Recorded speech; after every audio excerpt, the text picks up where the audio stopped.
All welcome back to Almahi designers. இன்றைக்கி நீங்கள் பார்க்க போகிறது இந்த டிசைன் எப்படி மேக் பண்ணுறதுன்னு சொல்லி பார்க்க போகிறோம். நான் ஃபஸ்ட்டு வந்து பார்த்தீங்கன்னா டேரெக்டாக வீடியோக்குள்ளே போய்ட்றேன். இப்போ நான் ஃபஸ்ட்டு வந்து பார்த்தீங்கன்னா இந்த சாரியில் வந்து ஃபுல்லாக கோல்டன் கலர் இருந்ததுனால golden colour chain stitch sari த்ரெட்டில் வந்து 4 லைன்ஸ் கொடுத்துக்கிட்டேன். அண்ட் தென் பார்த்தீங்கன்னா கர்தானாஸ் வந்து பார்த்தீங்கன்னா கோல்டன் கலர் யூஸ் பண்ணி சிங்கிள் கர்தானாவாக யூஸ் பண்ணி ஸ்டிச் பண்ணியிருக்கேன். அதே மாதிரி 3mm பீட்ஸுமே சிங்கிள் 3mm பீடாக ஸ்டிச் பண்ணியிருக்கேன். இப்போ பாருங்கள், மறுபடியும் கர்தானா லைன்ஸ் கொடுக்குறேன். சிங்கிள் பீடா இந்த மாதிரி நெக் போர்ஷன்ஸில் ஸ்லீவ் போர்ஷன்ஸில் வர இடத்துலலாம் நம்ம கர்தானாவை சிங்கிளாக லோட் பண்ணி ஸ்டிச் பண்ணும்போது கஸ்டமர் எவ்வளோ நாள் ஆனாலும் அந்த பீட்ஸ் வந்து லூஸ் ஆகாமல் எவ்வளோ டைம் யூஸ் பண்ணாலுமே நம்மளுக்கு அது பர்ஃபெக்டாக இருக்கும். எப்போவுமே ஒரு ப்ளவுஸ் நீங்கள் மேக் பண்ணுறீங்கன்னா ரொம்பவே பர்ஃபெக்ஷனாக பண்ணி கொடுங்க. அப்போ தான் கஸ்டமர்ஸ் உங்ககிட்ட மறுபடியும் அகைன் வருவாங்க. அண்ட் தென் பார்த்தீங்கன்னா இப்போ நான் கர்வ்ஸ் லைன் மேக் பண்ணிட்டுருக்கேன். இந்த கர்வ் லைன் வந்து பார்த்தீங்கன்னா முதல்ல ட்ரா பண்ணிவிட்டு அண்ட் தென் கர்வ் போட்டுட்ருக்கேன். பாருங்கள், இந்த சைடு எட்ஜஸில் கர்வ் மேக் பண்ணும்போது வெறும்னே நார்மலாக த்ரெட் யூஸ் பண்ணி லாக் ஸ்டிச் கொடுத்துட்டு அகெயின் நீங்கள் திருப்பும்போது தான் அந்த கர்வ் லைக் ஸ்ட்ரக்சர் வந்து உங்களுக்கு கிடைக்கும். மறுபடியும் நீங்கள் அதை க்ளோஸ்அப் பண்ணி பார்த்தீங்கன்னா உங்களுக்கு நல்லபடியாக புரியும். ஸோ இந்த மாதிரி நான் வந்து பார்த்தீங்கன்னா கர்வ் லைன்ஸ் வந்து பார்த்தீங்கன்னா ஃபுல்லாகவுமே மேக் பண்ணி முடிச்சிட்டேன்.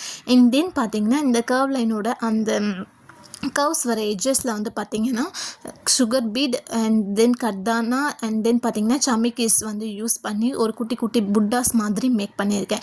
ஆக்சுவலி இந்த கஸ்டமர் வந்து பார்த்திங்கன்னா அவங்களுடைய சாரீஸில் வந்து ஸ்காலப் ஷேப்ஸ் இருந்துச்சு. ஸோ அதுக்கேற்ற மாதிரி மேட்சப் பண்ணி நீங்களே எனக்கு ஒர்க் வந்து கஸ்டமைஸ் பண்ணி தாங்க சொல்லியிருந்தாங்க. ஸோ இது வந்து பார்த்திங்கன்னா ஓன் கஸ்டமைசேஷன் ஒர்க்கு. ஸோ இந்த மாதிரி நான் ஃபுல்லாகவுமே மேக் பண்ணதுக்கப்புறம் த்ரெட்டும் ஒர்க்கும் வேணும்னு சொல்லி கேட்டிருந்தாங்க. ஸோ நான் என்ன பண்ணியிருக்கேன், சாரியோட கலர் வந்து பார்த்திங்கன்னா இந்த பர்பிள் கலர் தான். ஸோ அதுக்காக நான் அதே கலர் சூஸ் பண்ணி அண்ட் தென் வந்து பார்த்திங்கன்னா சமிக்கீஸ் யூஸ் பண்ணி லாங் ஃப்ரெஞ்ச் நட் வந்து போட்டிருக்கேன். அண்ட் தென் பார்த்திங்கன்னா புட்டாஸ் வந்து மேக் பண்ணுறேன். புட்டாஸும் பார்த்திங்கன்னா அந்த ஸ்காலப்குள்ளே கொடுத்த அதே டிசைன்ஸ் தான் கொடுத்துருக்கேன். சமிக்கி, சுகர் பீட் அண்ட் தென் கர்தானாஸ் 2 லோட் பண்ணி அதுக்கப்புறமா இந்த மாதிரி 2 நாட்ஸ் வந்து போட்டுக்கோங்க. எப்போவுமே 2 நாட்ஸ் போடும்போது உங்களுக்கு பீட்ஸ் வந்து எவ்வளோ நாள் ஆனாலும் கீழே விழாது. ஏன்னா நீங்கள் பிக்னஸாக இருக்கலாம், இல்லை நீங்கள் நிறைய நாள் பழகி இருந்தாலுமே 2 ஸ்டிச்சஸ் வந்து ரொம்பவே தேவைப்படும். அண்ட் தென் பார்த்திங்கன்னா புட்டாஸ் கீழே நான் வந்து பார்த்திங்கன்னா 2 ஃப்ரெஞ்ச் நாட் வந்து கொடுத்துருக்கேன். இது லாங் ஃப்ரெஞ்ச் நாட் இல்லைங்க, நார்மல் ஃப்ரெஞ்ச் நாட் கொடுத்து இந்த டிசைனை ஃபுல்லாகவே கம்ப்ளீட் பண்ணியிருந்தேன். இந்த லுக் வந்து பார்த்திங்கன்னா ரொம்பவே நீட்டாக ரொம்பவே அழகாக வந்திருந்தது. நீங்களும் ஆரி ஒர்க் பண்ணுறீங்க ஆனாலும் இந்த மாதிரி நீட்டாக பண்ணுறீங்களான்னு சொல்லிட்டு நீங்கள் அந்த ஒர்க்கை வந்து பர்ஃபெக்டாக பண்ணி கொடுங்க.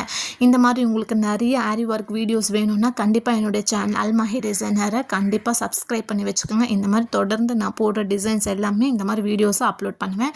அண்ட் தென் பார்த்திங்கன்னா இப்போ ஸ்லீவ் ப்ராசஸ் வந்து மேக் பண்ணிட்டுருக்கேன். ஸ்லீவ்ஸ்க்குமே சேமாக ஜரி த்ரெட் 4 லைன்ஸ் கொடுத்துட்டு கர்தானா லைன்ஸ் கொடுத்துட்டு அண்ட் தென் 3mm பீட் மறுபடியும் பார்த்திங்கன்னா கர்தானா லைன்ஸ் கொடுத்துட்டு ஸ்காலப்க்கு லைன் வந்து பேட்டர்ன் ட்ரா பண்ணிவிட்டு அண்ட் தென் ஃபுல்லாமே ஸ்காலப்பும் கொடுத்துட்டு சிமிலர்லி அதே மாதிரி நான் என்ன பண்ணியிருக்கேன்னு பார்த்தீங்கன்னா கர்தானா வந்து புட்டாஸ் யூஸ் பண்ணி இந்த மாதிரி புட்டாஸ் ஒர்க் வந்து கொடுத்துட்டேன். இந்த மாதிரி நீங்களும் ஒரு ஒர்க்கை ரொம்பவே பர்ஃபெக்டாக பண்ணி கொடுத்தீங்கன்னா அகெயின் அண்ட் அகெயின் வந்து கஸ்டமர் வருவாங்க. கொஞ்சம் நாளாக வீடியோஸ் போட முடியல, ஒர்க் டைட்டாக இருந்ததுனால இனிமேல் வீடியோஸ் வந்து ரெகுலராக எவ்வளோ ஒர்க் இருந்தாலும் நான் கண்டிப்பாக அப்லோட் பண்ணுறேன். நீங்கள் பார்த்து கற்றுக்குங்க. இந்த மாதிரி ஃபுல்லாமே அதே மாதிரி தான் எப்படி பேக் நெக்கில் போர்ஷன் பண்ணணும் அதே மாதிரி கம்ப்ளீட்டாக லாங் ஃப்ரெஞ்ச் நாட் சமிக்கி வச்சும் க்ளோஸ் பண்ணி ஃபினிஷ் பண்ணிவிட்டேன். அதே மாதிரி புட்டாஸும் மேக் பண்ணிவிட்டு அதில் கீழே ஃப்ரெஞ்ச் நாட் கொடுத்து இந்த ஒர்க்கை வந்து நான் கம்ப்ளீட் பண்ணிவிட்டேன். இதோட ஃபைனல் லுக் வந்து பார்த்திங்கன்னா ரொம்பவே அழகாக பியூட்டிஃபுல்லாக இந்த மாதிரி எனக்கு கிடச்சிருந்தது. கஸ்டமைசேஷன் பண்ணுறதுக்கு டிஎம் அண்ட் ஆல்சோ டவுட்ஸ் இருந்தாலும் டிஎம் பண்ணுங்கள். Don't forget my subscribe my